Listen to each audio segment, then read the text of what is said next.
So Kyle, I'm not gonna lie. I didn't realize that the word banger was in this first question.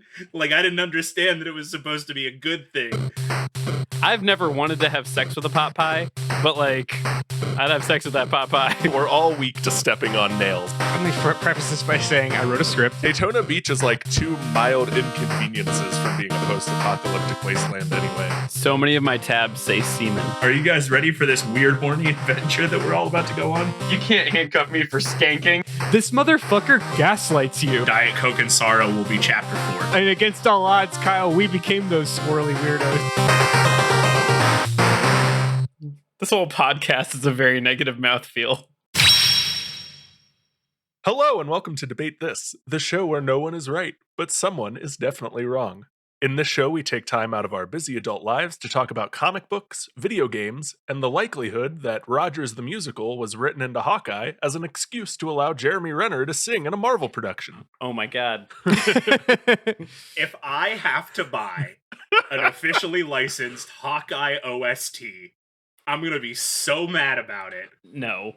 The actual worst outcome of Rogers the Musical is a fan production based on the three lines of a song that get put in the actual show, put on by NYU grads 3 or 4 years down the line. That's actually going to happen, and it's going to be terrible, and we're all going to watch it and review it for this channel, but it's going to be terrible. So be prepared for that. We're talking about something completely different today. So if we haven't dated the timestamp this episode exactly, this is the date that the Hawkeye trailer just came out. And the internet, I saw at least 10 tweets citing that Rogers the Musical is the next Spider-Man : Turn Off the Dark. It 100% is. So many people are going to try and get it made, and it's going to just crash and burn like a Zeppelin. Literally like the Spider-Man musical did. This is a rare, quiet week here at Debate This. There are no new Marvel movies coming out. We're getting ready for spooky season that is about to befall us. And we at Debate This headquarters aren't taking any calls from the execs or pitching ideas to AAA video game companies or even chasing zombies out of our moon-based offices. No, this week, the four friends who give each other thoughtful, functional video game peripherals every Christmas are taking it easy. And what better way to take things easy than by recycling fan service from one huge corporation that they've executed moderately well and mapping it onto another huge corporation that we don't always like but can't stop consuming. That's why this week at Debate This, the boys are playing a game of Nintendo What If. Just really laying it all out there, aren't you? Just really laying it out this week. Kyle, I have really bad news. I am exactly chasing zombies out of my moon base. So it wouldn't be a What If episode without a zombie episode, though. So way to stay on theme. So this week I am joined by Matt Tatanga Cole, Andrew Wart Henderson, and Todd Stanley the Bugman Thomas to shoot the shit and speculate some weird Nintendo headspace together. Ooh, I know this one. What is it, Andrew? Wart is Mario 2. Everybody knows that one. Tatanga is the big bad from Super Mario Land, which is a very interesting game. And Stanley Bugman is Donkey Kong 3? I had to look that one up. Sure is. Yeah, He's the spray guy.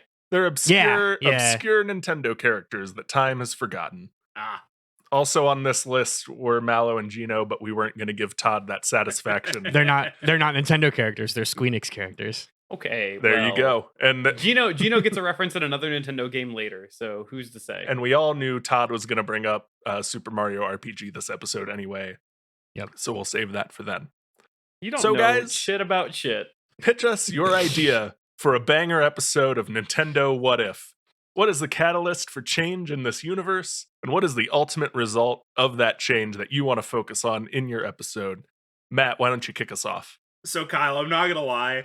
I didn't realize that the word banger was in this first question. Like, I didn't understand that it was supposed to be a good thing.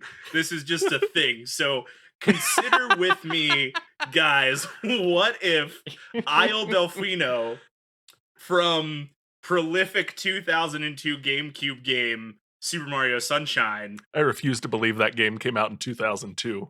I know, right? I know we've asked this question a lot, but like, what if Isle Delfino was not a sovereign nation? Oh man. Okay, so there's the setup. When Mario, Peach, and a very patriarchal Toadstool arrived for vacation on Isle Delfino, they were greeted by a very gooey piranha plant and the cops. Now, after a relatively lax court case, Mario Jumpman Mario was only slapped with a community service obligation and what some may say was just an extended vacation. Now, Kyle, this was only made possible because the Isle of Delfino lives by its own laws. It's not part of the Mushroom Kingdom or some larger governmental body that we know about. It has its own constitution, laws, and law enforcement. I'd like to intercede here because I'm pretty sure that Mario was released on diplomatic immunity because he was there. I watched the cutscene like half an hour ago. I know that's not true. It was implied diplomatic immunity because he was there as Peach's bodyguard. And Peach was there on a diplomatic mission. I'm almost certain. That is okay. Shut up. Shut up, Todd. When was the last time that you watched the intro cutscenes to Super Mario Sunshine? Because I guarantee you it wasn't more recently than me. Tell him, Andrew. I'd really like to say an hour ago, but that would be a lie. So I don't know if you guys remember, but they like actually put Mario in jail in that game. Like they convicted him on an eyewitness account and threw his bitch ass in jail. He was not released on diplomatic immunity. He had to earn his time. But imagine, friends, Mario did his time. He paid his nickel. Imagine if that wasn't the case. Imagine, if you will, Isle Delfino as a U.S. territory. And Mario didn't make it through customs, never got a hold of the flood, and was tied up behind a mountain of bureaucracy whilst he cowered in fear in an offshore private prison. What would that be like? Holy shit. Wouldn't that be a banger episode, Kyle? What if the Mushroom Kingdom was as imperialistic as we make it out to be in this show? Yeah. What if Isle Delfino was Hawaii and we treated it as such? So are you pitching an episode where we just watch Mario, like, we just watch an episode of Orange is the New Black, but it's Mario in like Delfino State Penitentiary? Well, so kind of the fun part of this whole what if question is that it takes Mario out of the equation. Like Mario just doesn't get to play this game anymore. He's in jail.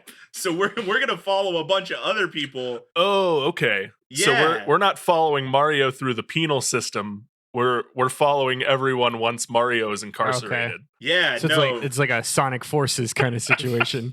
Mario is in an offshore private prison. We don't even know if Mario's alive. Like we're gonna hear from Mario maybe in a couple of years. Once he earns enough commissary points to make a phone call out.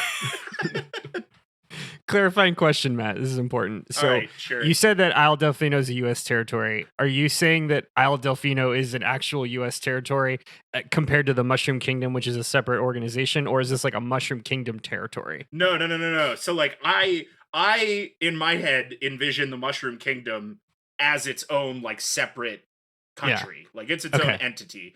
Okay. I'm saying not Isle Delfino as a Mushroom Kingdom territory. No, as a United States territory, which I argue is much worse. So the United States, Mushroom Kingdom, and Isle Delfino all exist on the same globe in this world you're creating. Okay. As a foreign prisoner, are you trying to tell us that Mario is going to get taken to Guantanamo Bay? I'm not telling you that.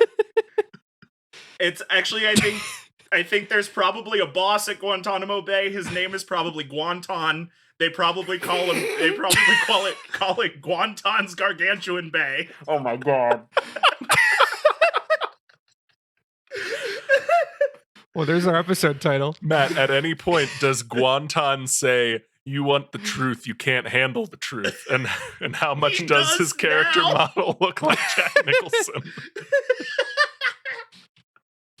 Move on. I'm done answering questions. Okay, Andrew. Pitch us your banger episode of Nintendo What If. Well, I'm so sweaty. Much like Matt, I didn't bring a banger. I just brought a thing. So here's the thing.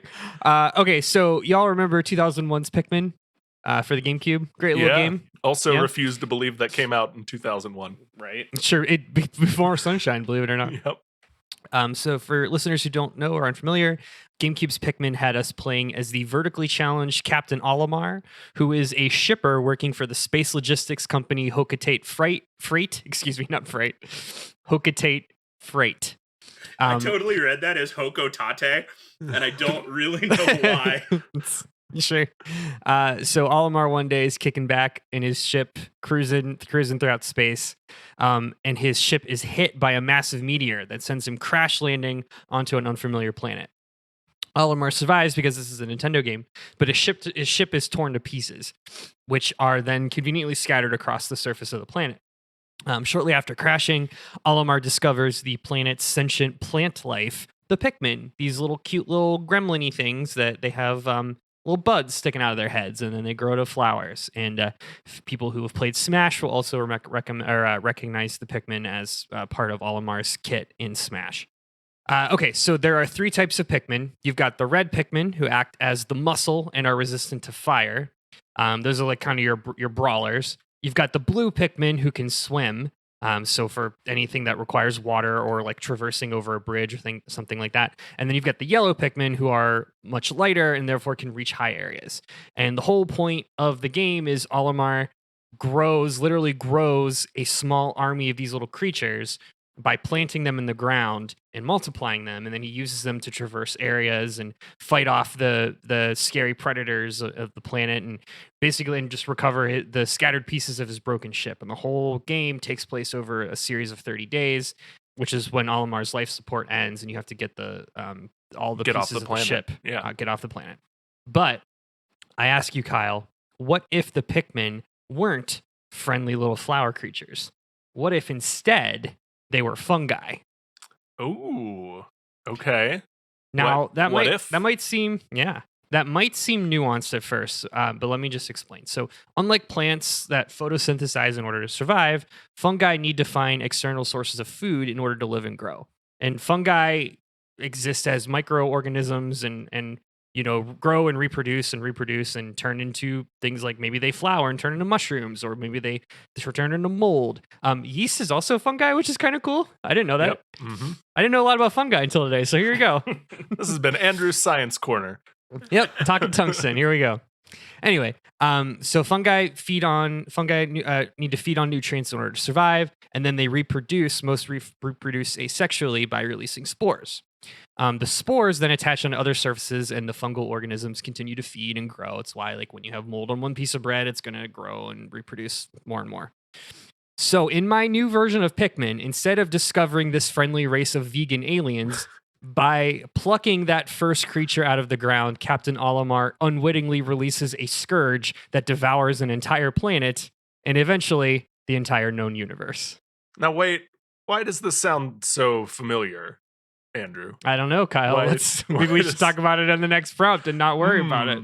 Not ask questions. Also, is not the white Pikmin introduced in Pikmin 3 a fungus? Or am I mistaken? So there's 2 things. The white Pikmin is a poison Pikmin. There is a mushroom Pikmin, but it's actually like a debuff that happens like when one of your Pikmin encounter this like mushroom enemy, they briefly turn into a mushroom and will attack Olimar. But there is not a mushroom Pikmin. They are all plant-based. And there's a rock Pikmin, but who cares? But we don't talk about the rock Pikmin. But rock plant. It's fine. Rock Pikmin is problematic and has been canceled.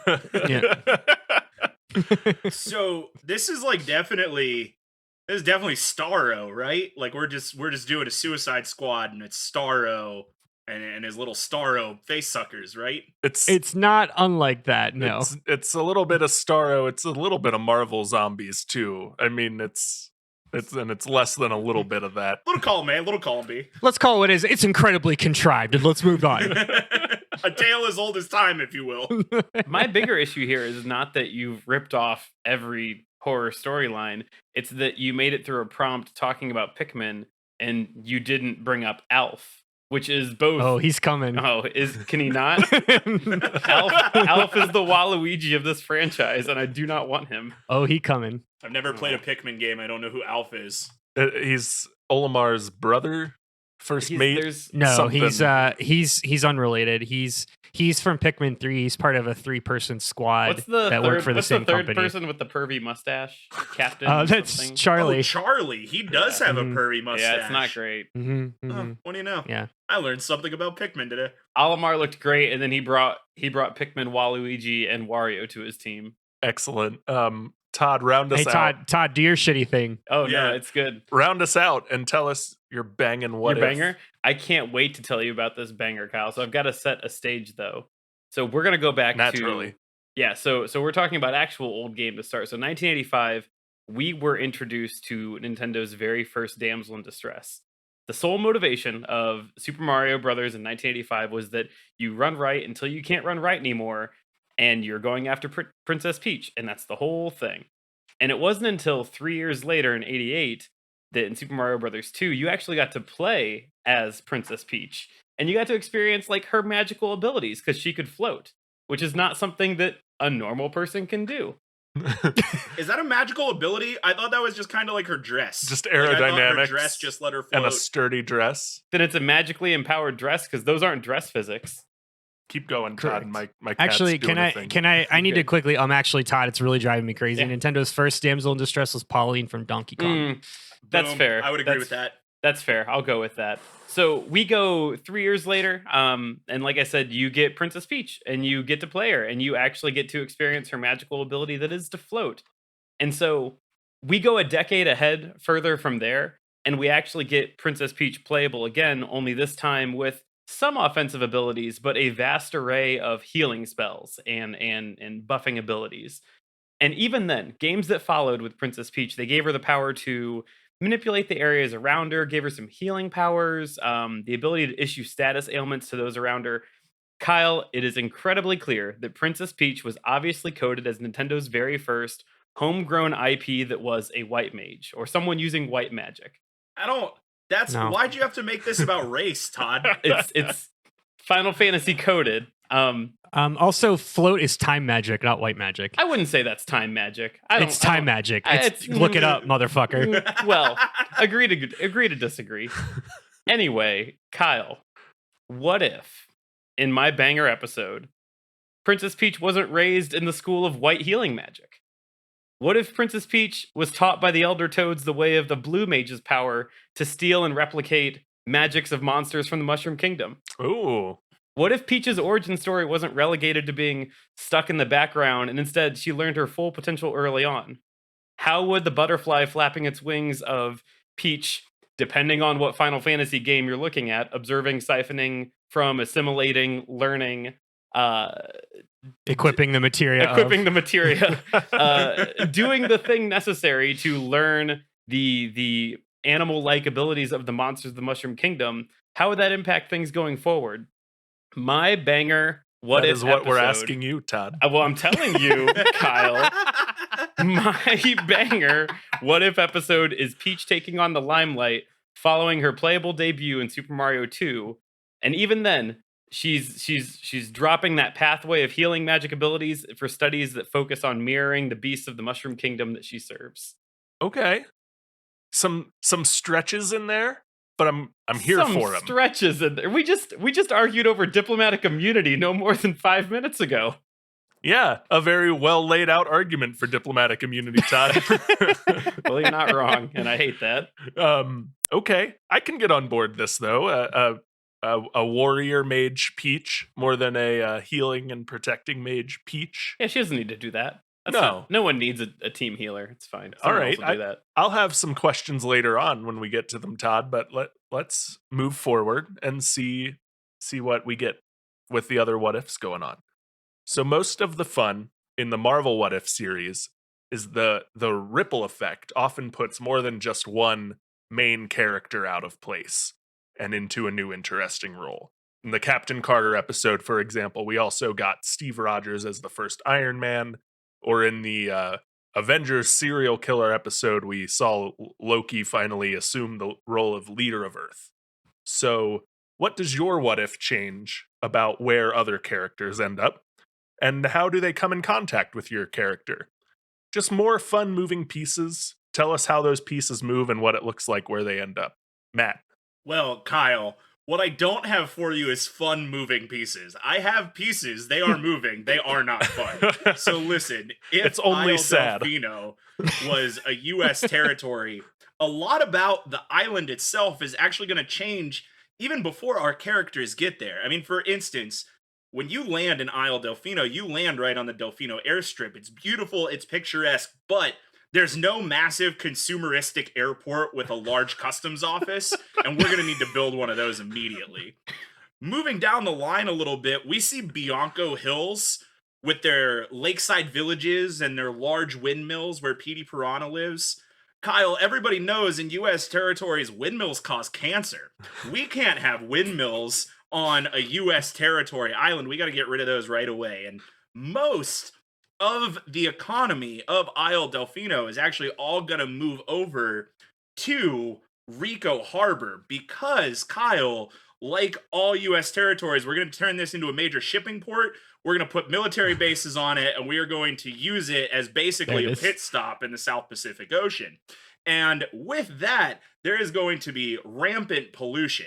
Now, on Isle Delfino, there's already a lot of pollution. It's already a huge problem. You got gooper bloopers throwing up all over Rico Harbor already, and that problem's just going to get worse.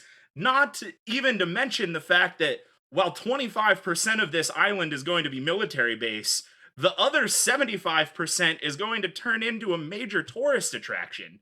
You've got Pina Park, where all of the college kids fly for the summer to do 1 month of seasonal work and backpack around Europe for the year. You've got Serena Beach with its extravagant hotel that's just going to get bigger and bigger and bigger until you can't even see the ocean anymore. And you've got Noki Bay, a peaceful and serene bay where it used to just be Nokis, and now it's nothing but influencers. The Isle of Delfino changes a lot in this what-if situation, Kyle. Not only that, Mario's in jail. Peach has no reason not to run off with Bowser, and poor Luigi is trying desperately to expedite his brother back to Mushroom Kingdom. Kyle, everything is bad in this what-if scenario that I didn't know was supposed to be good. Matt, do at least some of the Nokis become influencers themselves? Because if so, then it's a positive of capitalism, right? No, it's like a Puggle thing where like influencers make them like dangerously extinct or close to extinction. The Nokis in their culture become tools for the influencers. They become hashtags. I don't know if they become influencers themselves. Okay. Hey, I'm really mad about the state of Hawaii right now, so like that's fine. I can tell. Are we positive Delfino Isle is in the South Pacific? Are we positive about that? No, but like where else would you put it? Like where else would it possibly be? The Cayman Islands. The Mediterranean, I guess? I mean, you could probably make the argument that it's in the Caribbean. Yeah. Yeah. It seems like a Gulf location. Well, because so Isle Delfino, it's named, or the name is Italian, because it's just dolphin in Italian. Mm-hmm. So it's likely off the coast of Italy. Okay. So the Mediterranean, I guess? Yeah, they have a lot of citrus. They produce a lot of citrus there. There's a lot of fruit, and there's not a ton of fruit growing in the Med. That's true. Yeah. That's true. I have one legitimate question. So you mentioned there's no reason for Peach not to go with Bowser. What is Mario literally the only thing that's separating Peach from? I mean, I know Mario like saves Peach, but like you're implying that like the only reason Peach doesn't willingly go with Bowser every time is because Mario's there? Is that the? Yeah, that's pretty much exactly what I'm implying. It seems to be taking a lot of urgency or agency away from She's Peach. very faithful until her husband is in jail, and then she's free to do whatever she wants, I guess. Well, kind of like the whole thing at the end of what was the last one? Odyssey was like Peach just kind of wanted to travel the world on her own anyway. Like Peach is a strong, independent woman who don't need no man. And I think that Peach's relationship with Mario is due largely to the law of vicinity. Mm. And without Mario in the vicinity, I think that Bowser's next in line. He is the leader of a different sovereign nation. So he's the leader of the bunch, Kyle. You know him well. No. Nope, that's a different that's a different guy. Andrew, pull us out of this and tell us about the zombie Pikmin. Yeah, well, they're not zombies. Let me be clear. This is not a zombie story. This is a fungal parasite parasitic spores. That takes over a 100%. body. 100% different. Now, in this version, most of the beats of the original Pikmin remains the same. Olimar begins plucking creatures out of the ground, discovers he can use them to fight these aggressive predators and help him access areas out of reach. Okay, great. But the major difference is that when he throws these little fungal creatures at larger predators, in the original game, you just kind of toss them and they just kind of go, meow, meow. They just kind of like punch things until it dies, right? Well, in this one, the fungal creatures will like literally like attach their spores onto the creature. And Olimar doesn't know this is happening at first. He's just seeing them like, again, punch the big whatever creatures until they die. And, he accepts this as kind of like a means to an end, but he realizes as they're beating up these creatures, they start to multiply and more are coming, and he's he kind of shrugs it off. He's like, well, I need to find the parts of my ship to get the hell out of here, so that's fine. So Olimar doesn't really realize the ramifications of his actions until the game's third act. So following his victory over the Gulix, the burrowing Snagret, and Beady Longlegs, those are all bosses in the original Pikmin. Of course. Olimar and his Pikmin crew find themselves in the final trial area, which is a hidden garden that serves as the final boss ring and territory of the alpha predator, Emperor Ballbacks. Pikmin's a great game, guys. Pikmin really is a great game. So Olimar starts to prepare his defenses, but then is interrupted by the 3 previously mentioned bosses, all collectively rushing and attacking Ballbacks. They all have the iconic little mushroom heads of the fungal Pikmin, and their large bulbous eyes have been replaced with the Pikmin little beady eyes, the little slits for eyes, Olimar's like, awesome, my friends have come to help me. So he's like, he's kind of patting himself on the shoulder, and then all of a sudden the spored monsters turn around and focus their sights on him. And then we see a spored version of Ballbacks emerge from the crowd. Ooh. As all the spored bosses start to advance on Olimar.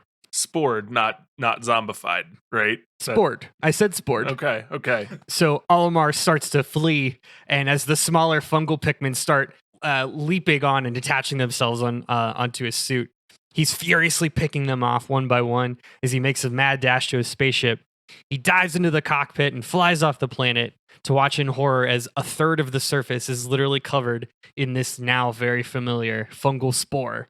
Believing himself to be out of danger, Olimar takes off his helmet and breathes in a sigh of relief.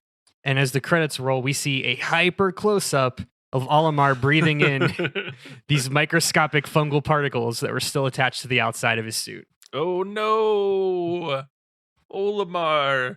One question for you, Andrew. Does the conquest of the planet, is it symbolized by the planet then getting a giant mushroom cap on top of it when we return to it in Pikmin and Fungus Pikmin 2? We're just gonna have to find out, Kyle. Okay. Would you like Todd, me to go? Todd, Okay. Matt, do you want to chime in on zombie Pikmin before we move on? No, I mean, I've seen this movie What before, If- so I don't need to say anything. yeah, the zombies episode of What If was my favorite episode too. Like, I can't knock you for just reskinning that thing. I can't believe that there were spores on the astronaut as he left for safety. Didn't But see Matt, that he said they were fungus, not zombies. Oh, it's yeah. different.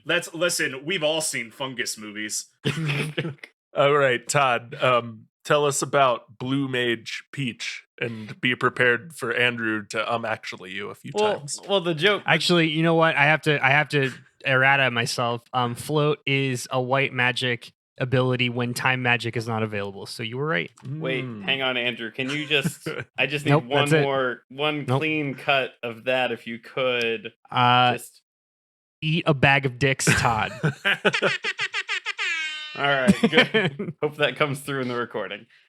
Well, here's the jokes on Andrew. I guess it's not about Andrew, but jokes on Andrew that we've already established what changed, and the ripple effects really don't have a lot to do with the fact that she is studying the blue magic. It's just the fact that she's no longer the damsel in distress. The blue magic is just, the vehicle that gets her there. Because first and foremost, Peach is immediately removed from the equation as the damsel in distress, which drastically changes the trajectory of all the stories around and before her. Mario and Luigi just get to focus on their up and coming plumbing business. Yeah, they actually become good brothers. Actually, that's not the canon that I've written here today. Oh, Buckle no. in. So obviously the trope of damsel in distress is dumb. And dropping it in the early part of the 90s just benefits everyone, except for Mario being the title of his own games. So we no longer get story after story of Mario rescuing Peach, which is great. We get Peach playing the role of this like blue magic empowered, strong Xena warrior princess type, telling her own stories and defending her kingdom from the ever growing constant list of villains that seem to attack the Mushroom Kingdom for some reason. So, obvious question, what's going on with all the other characters that surround her? So, first off, Mario. After he and Luigi are initially successful in rescuing Princess Peach in the 85 Super Mario world, he actually becomes a stay-at-home partner and handyman, blue-collar worker of the Mushroom Kingdom.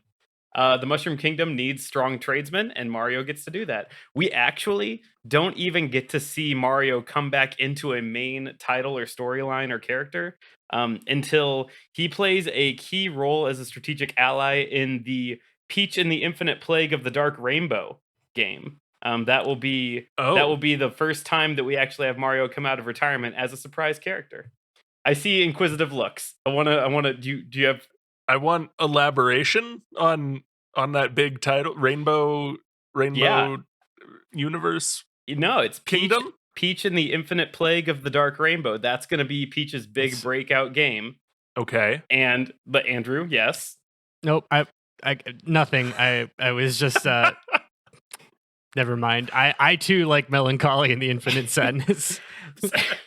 The way that I got this title was I was like, man, we need a big what's a big titled game? And so I said Peach. And then I went to search for Coheed and Cambria album titles and changed things.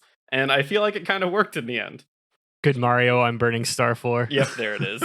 So we actually don't see Mario back again until then. And Luigi, he actually kind of does the same thing that Peach does. He follows the training that he had in Super Mario 2, and he becomes a Dragoon Legionnaire and defends the Mushroom Kingdom because the Dragoons are known for jumping up very high and doing damage as they come down. Todd, Oh, of course. Yeah. is your what if just what if Mario were Final Fantasy? Well, 'Cause that it feels was the like that's what vehicle. it is. That was the vehicle. I didn't want to just say what if Peach isn't the damsel in distress? But why? What happened? And this is it. And so, anyway, these are all good All right. ideas. And so Luigi, he becomes the defender of the Mushroom Kingdom. He also gets his own stories until he ultimately does go back to ghost hunting with a vacuum after his strange Mr. L phase. You just can't change that. That is an absolute point in time. Bowser, he ends up regulated back to this fledgling crime boss that's stuck in the sewers just because he has no one to kidnap. He can't do anything. He had a big bulletin board in the back that said kidnap Peach. And when he couldn't do it anymore, the whole endeavor fell apart. The whole plan fell through. Yeah.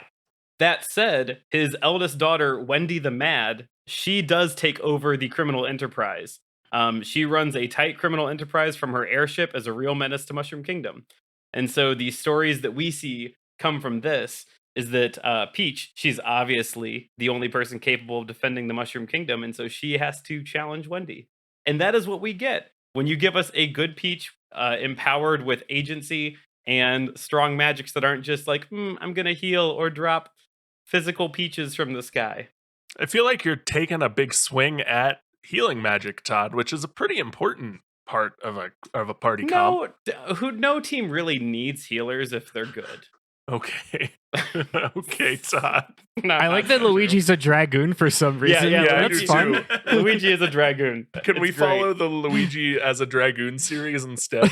Yeah, like I said, until he has the absolute moment where he does have his bout as Mr. L, it's great. It's quite the fall, though. No, it's basically the storyline from Final Fantasy IV. Luigi is Kane. Is that for me? That's for me. Just for Todd you. knew I- that. For you. Todd knew that too. He definitely set that up in his notes. I've but, got a lot of Final Fantasy tabs open. I'm I sorry. don't understand Well, what all of them say, but Yeah, they're open. they're there, though. All right. So we have a very polluted, sad Isle Delfino. We have Olimar heading off into the sunset to spread a fungal infestation. And we have we have Final Fantasy Mario, Final Fantasy Mushroom Kingdom. Yeah, that's fine. Okay, I can get behind all of these. So let's go on to our third question. As these what if stories play out, half the fun is when you get a really good one, you get a follow up on it later on. Marvel's Zombies famously got a part 2 and then extended into the greater Marvel universe as a whole through Secret Wars. So, guys, tell us what your universe looks like a year later after the inciting incident and how you would show that in a potential season 2 of Nintendo What Ifs. Matt. Yeah, Kyle. So the reality with my what if situation here is that nothing's really been happening for a year. I mean, Mario got thrown in jail. Luigi's been trying to get him out. Peach and Papa Toad just kind of left. And the Isle of Delfino has been left to its own devices to continue to be colonized by the United States of America. So what we need is a reason to rejoin the Isle of Delfino and a reason to get excited again about Mario's opportunity to help save the island.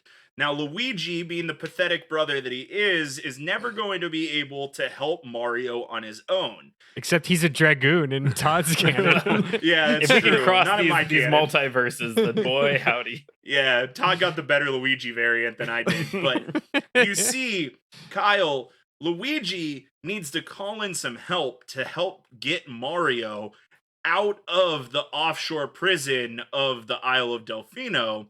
And he needs somebody who's passionate about the cause. Someone who not only wants to help get Mario out, but wants to help improve the island for the better.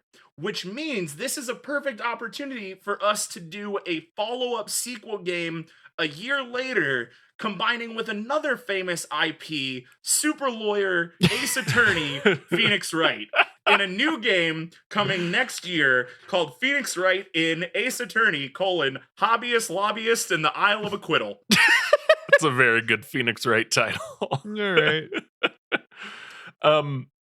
Matt, I have one question, and that's: do we open the second game with like a cutscene of Mario being waterboarded? Does Mario get waterboarded in this continuity? I think that we allude to it. I mean, certainly we can't just put it. What are we, a Call of Duty game? We can't just put torture out there. We allude to it. It'll be like it'll be like a very sad Mario with a long beard writing a novel on toilet paper. I don't know. This is every question you grim. ask me, I try not to make it darker, and I just make it darker, and I'm sorry. You definitely took the dark universe path in the What If game, Matt, and I respect that. Andrew, what does year 2 of fungal Pikmin look like? Sure. So the plot of the source timeline, the Sacred Timelines Pikmin 2, Yep. is that Olimar's boss and Hocotate Freight sends him back to the Pikmin planet to recover more treasures, like the bottle cap that Olimar pockets as a souvenir for one of his kids. Okay. So, in my what if version, Olimar obviously isn't pocketing anything. He's hastily tossing everything that he had kept from the planet out of the ship in fear of, potentially having something contaminated. Sure. So in order to decontaminate his ship, he has everything destroyed. He quarantines himself for several days upon his return. Unfortunately, as we know from the pre-screen roll in the previous game, or the post-credits roll, the cordyceps spores in his body have already begun feasting on his internal organs. Of course. Mm-hmm. So after several days, the parasitic spores take control of Olimar's nervous system and eventually his brain. Olimar is now a Hocotation Pikmin hybrid, hell-bent on feeding and reproducing through any means necessary.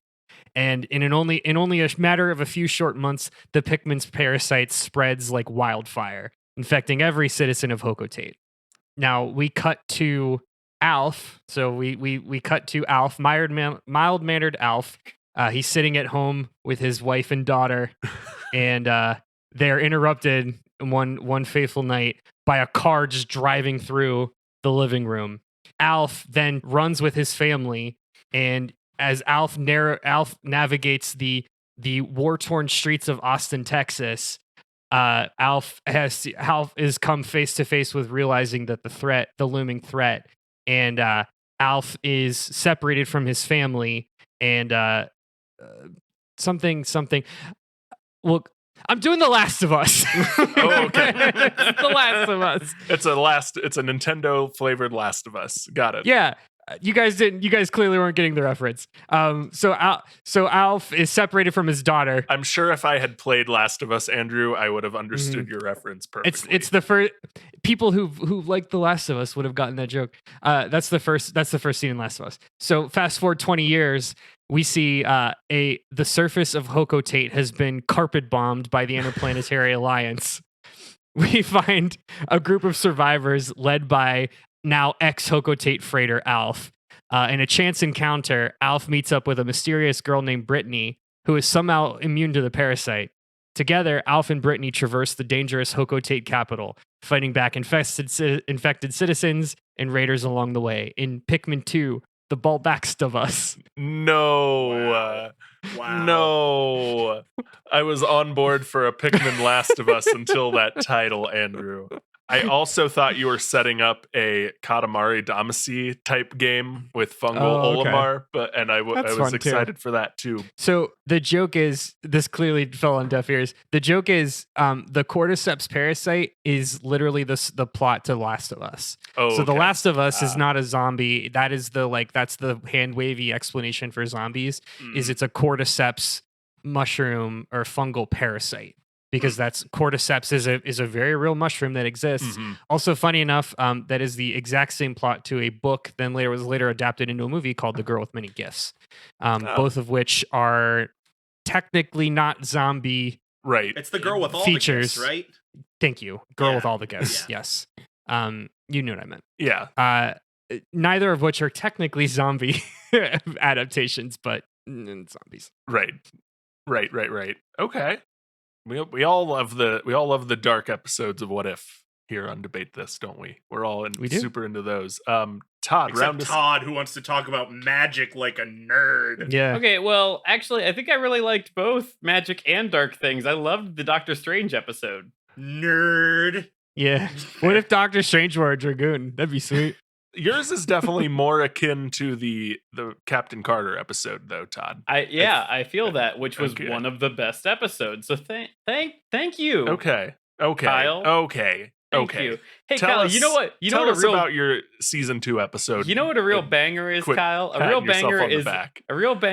a female-led video game. That's what a real banger is, Kyle. And so, in the second season of this peach-centric Mushroom Kingdom story, it's gonna give us big Horizon Zero Dawn type feel or production.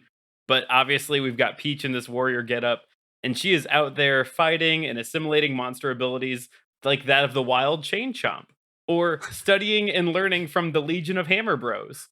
In this, she is destabilizing all these sub-boss groups of Mushroom Kingdom goons, all in her journey to ultimately take down the support of, and then ultimately board and destroy Wendy Koopa's floating mega fortress.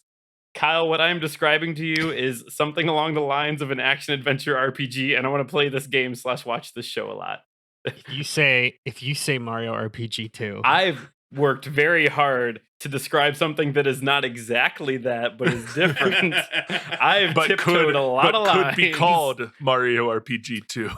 Me saying action-adventure RPG was the first time I've said RPG in this episode strategically. you've said Final Fantasy like 7 times. I didn't say RPG. You weren't burying the lead. Todd I has said shown different a word. surprising amount of restraint for Todd. Thank for you, Todd. Kyle. For That's a Todd. banger thing of you to say. We are going to take a short break, dear listeners, while we ponder these vast new realities we are exploring. But before we do, I will present our panelists, our Debate This boys, with our super secret bonus question, which is: give us the farthest flung consequence of this new world. Not the tertiary, but the whatever the word for like 4th or 5th removed character of this new world you've created, and then explain the super convoluted way you reveal this twist character as an Easter egg in a future collectible game somewhere. Just really your fan service for us, and come back with a very twisted result of this new world you've created. We will be right back after this break.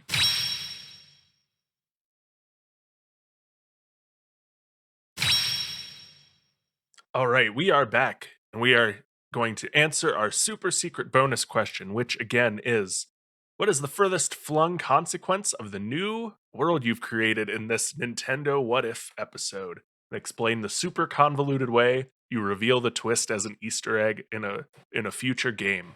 Matt, start us off.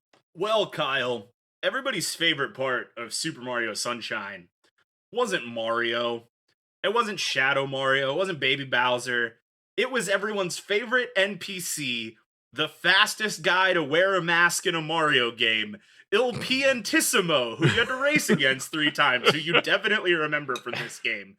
And let me tell you the other thing you definitely remember from Super Mario Sunshine, and that is the Sandbirds. So, Kyle, allow me to tell you how the 2 most memorable parts of Super Mario Sunshine come together in this world where Isle Delfino has become a U.S. territory, and as it has been colonialized, the locals have just been absolutely ravaged. I mean, just like treated terribly, terrible pollution, everything's going poorly, and Il Piantissimo, the hero of our story, takes it upon himself to spread to the rest of the world, nay, Kyle, not the world, the galaxy, what has happened on Isle Delfino, leading Il Piantissimo to summon the great Sandbird and scoop up as much of Gloopa Blooper, Gooper Bloopers, Goop, Bloop, Gloop as possible and load it into the Sandbird to fly off and do an eco-terrorism in Mario Galaxy 3. So in Super Mario Galaxy 3, you'll be on some planet somewhere, and suddenly, what's that in the sky? It's the Sandbird with Il Piantissimo on it, dropping Gooper Bloopers Blooper Goop all over the galaxy in Super Mario Galaxy 3 because Isle Delfino is a U.S. territory. Matt, I don't understand how bombing a planet with Gooper Bloop protests the American imperial system, but I support Il Piantissimo's efforts as a counter-revolutionary and stand and support his message. I somehow completely blocked out of my mind that Il Piantissimo is just a man wearing the skin of a person from Delfino. A man in the Mario version of blackface. Here's a really fun fact for you. It's actually the Running Man from Ocarina of Time. Shut up. Like it's the same face No. as the Running Man from Ocarina of Time. If you look let's underneath get the mask. debate this fact checkers in on this one. Go ahead, Google Il Piantissimo unmasked real. right now. It's the postman. That's very real. Yeah. Wow. All right, the fact checkers are in. Okay, I am on board for this very far-flung Easter egg in Super Mario Galaxy 3, a game that will totally definitely be made someday, in reference to our What If Mario Sunshine episode. I'm into it. Andrew, give us your far-flung consequence of this new world you've created. So we open in a post-apocalyptic environment. Our protagonist, Louis, high school guidance counselor Louis, is maintaining a relationship with a recently widowed mother of 2. And while the 2 have to blend their families together, they also have to work together to survive the apocalypse of fungal Pikmin. And we realize that this is the implication of Hokotake Freight having been basically the center of disease transmission. Patient zero. For the patient zero of the galaxy. Mhm. And we find, as we see in a flashback, that Louis originally worked for Hokotake Freight. Louis is the protagonist from Pikmin 2. And because Olimar was not there, Louis was sent on a solo mission himself and crash landed on a planet that had been recently taken over by red Pikmin. Fast forward a number of years, Louis, unable to leave, made a life there and watched the impending doom pretty much sweep across the planet. So in present day, Louis and his new partner are trying to navigate the post-apocalypse in the new prequel series, Fear the Stalking Red. Andrew. Oh, Yeah. Andrew, that was so good. Oh, that was what was it? What was Matt's a snake? Was it a snake in my boot? Oh, That's man. snake in my boots. Quality Yeah. punnage. Mhm. Okay. I have no response to that besides disbelief. I'm looking for a response from Matt. I need a response from Matt. Yep, nope, no response. I have no response for you, Andrew. Zero response. Cool. Todd, give us your furthest flung consequence of this world. Yeah, so we've got a big butterfly flaps its wings. Years later, there's an impact. So many years end up passing with Peach as this main character in the Mushroom Kingdom.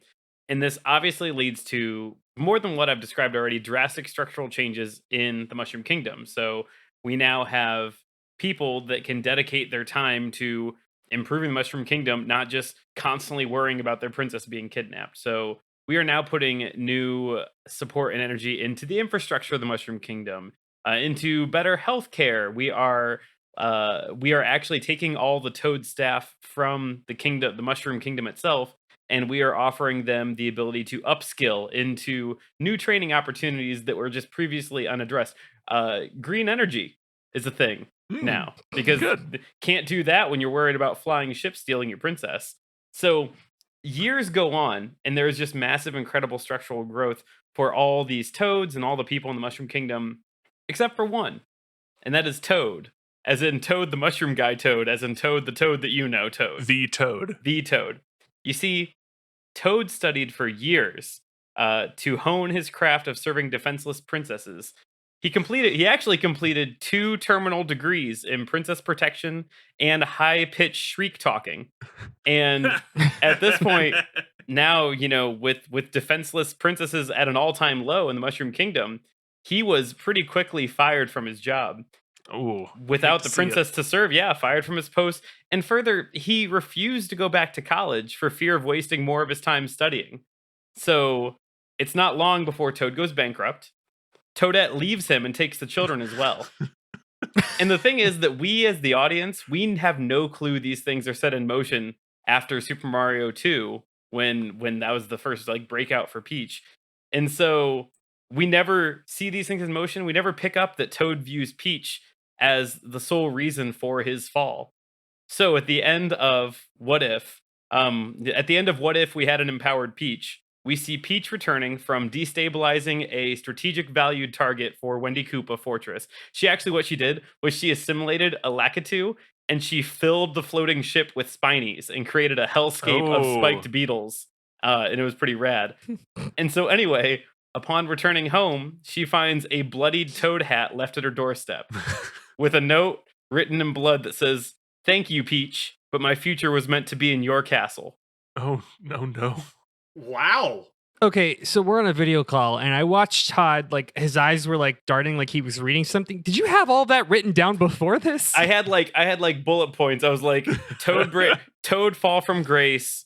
Toad wife leaves him. Toad won't better himself. Toad.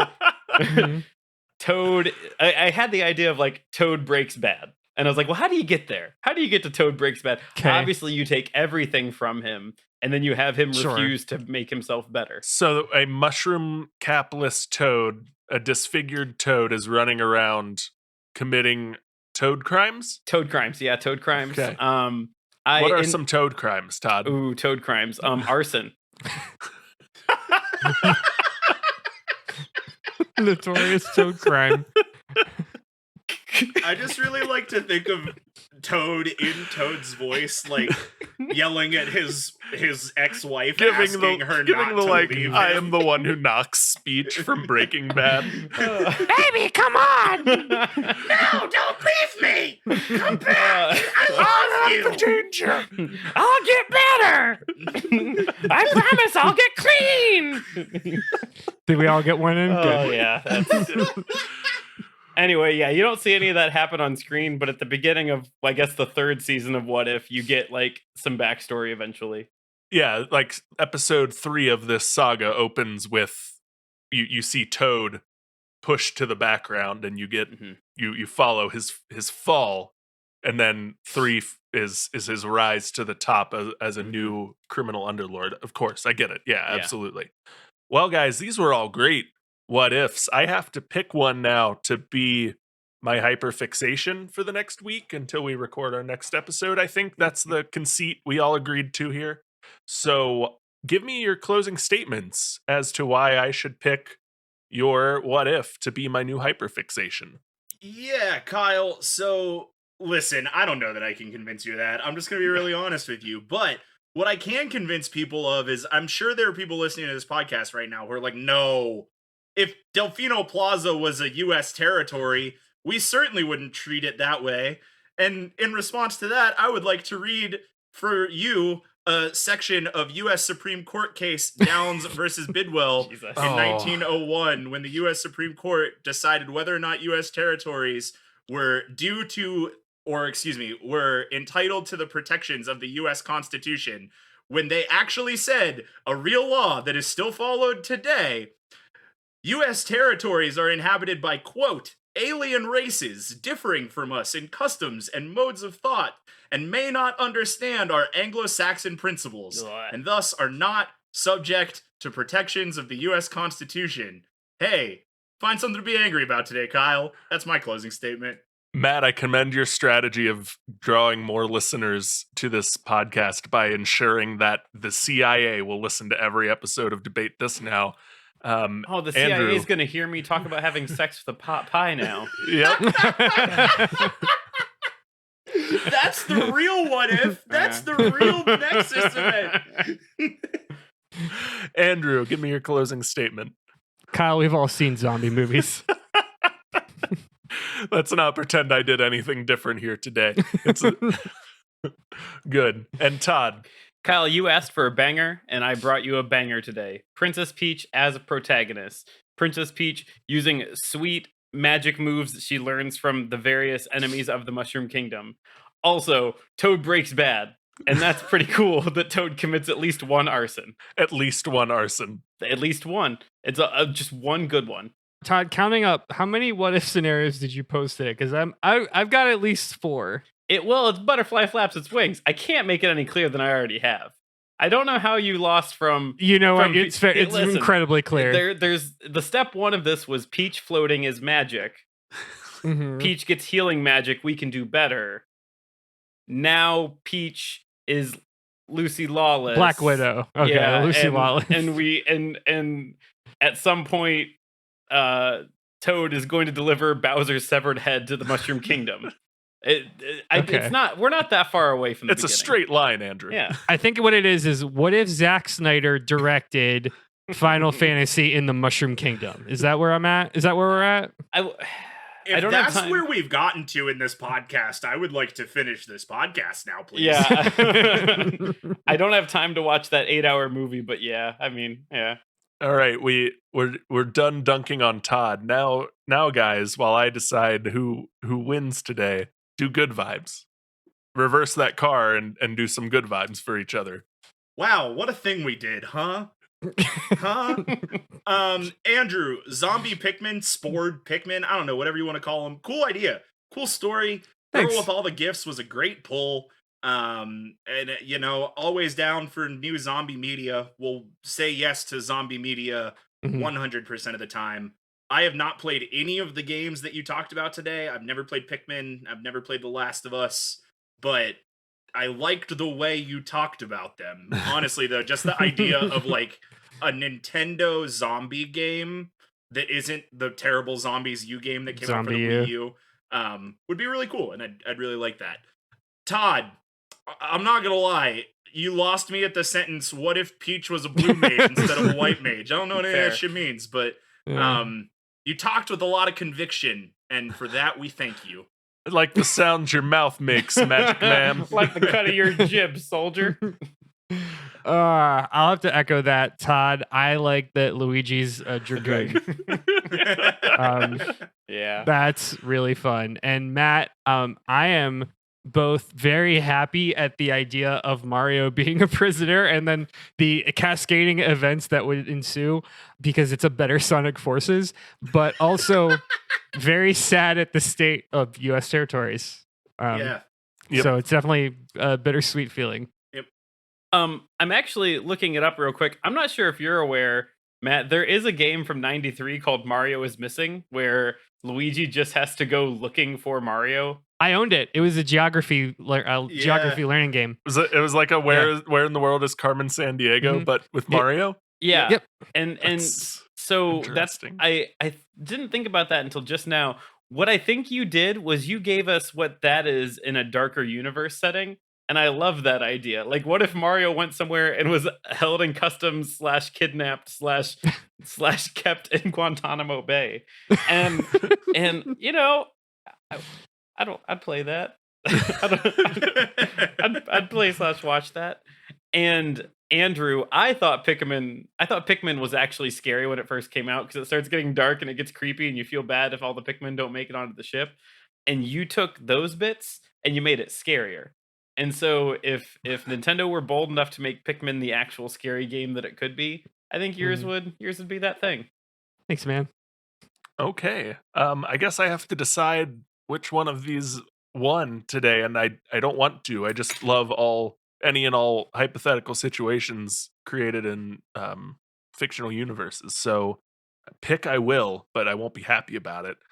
Andrew, unfortunately, it's not fungus Pikmin, and that's only because Metroid Dread is coming out soon, and I'm going to hyperfixate on that zombie game first because it's real and I'll be able to play it. But you did a very good thing, and I liked reskinning Pikmin as a zombie game. That was a very good mashup of worlds. Matt, you also did a very good thing by you put Mario in jail and made us confront our imperialist nationality. But then you made me sad. It just kept making me sadder and sadder. Yeah. So, you again, very good job. I love to live in that headspace, but I'm sad now. Todd was the only one that made me happy today by making. I'm imagining Luigi in dragoon armor and like flying around on something. I haven't stopped thinking about it. It's pretty good. And Peach like absorbing monster, like hacking up monsters and getting powers based on the monster she hacks up just makes me really happy.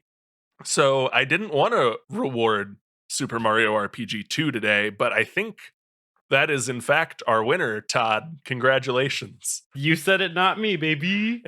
You made me do it. I don't know what wizardry you performed, but you got me to say Super Mario RPG 2 today, and I wait until the sequel that solely focuses on Mallow. Just wait. I won't. I that will lose wherever it presents itself. I will ensure that you go down like the Zeppelin abomination you've created.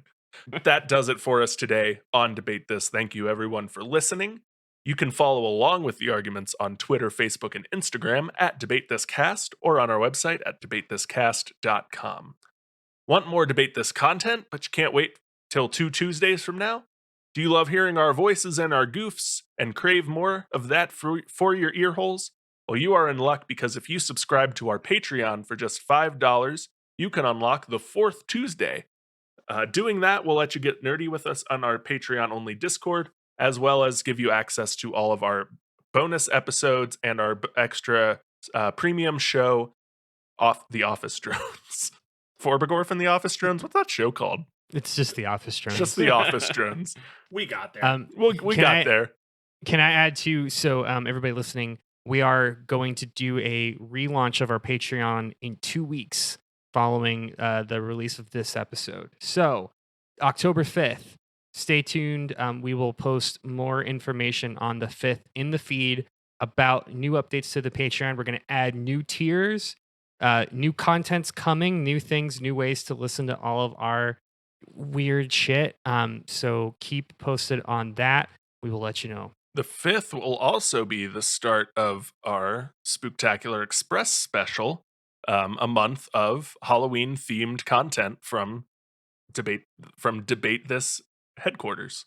So please come back for that, and we look forward to seeing you.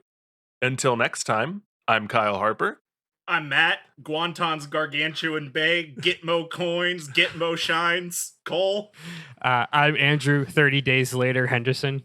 And I'm Todd. Mario with Final Fantasy physics would be really dope. Oh wait, I just really want another Super Mario RPG game. Thomas. And we are saying thanks for debating with us, and if you think we're wrong, you can come fight us behind the swing sets, nerds.